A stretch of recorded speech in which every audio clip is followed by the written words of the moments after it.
Estera Bonucci, dell'Osservatorio Astronomico di Torino, e che ci parla del profilo scientifico.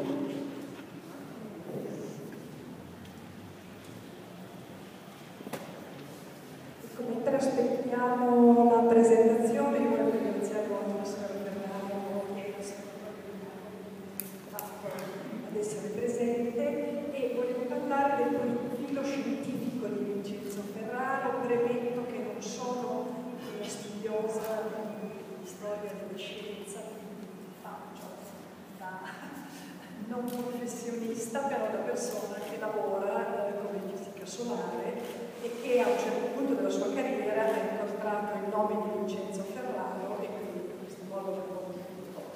Se possiamo andare avanti. Ecco, allora abbiamo detto Sorrento 10 aprile 1907, Londra 4 gennaio 74.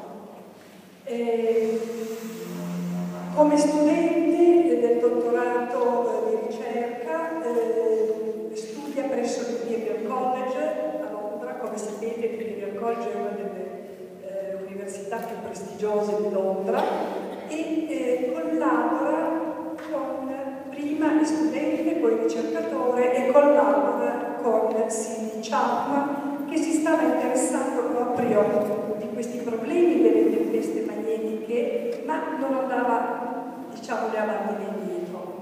Finalmente arriva Ferraro come studente, si mette a studiare questa cosa insieme, la risolvono, come abbiamo visto. Quindi evidentemente questo contributo di Ferraro non è stato solo quello dello studente che viene completamente guidato, ma è stato un contributo molto grande, perché poi infatti è continuato nella sua storia scientifica.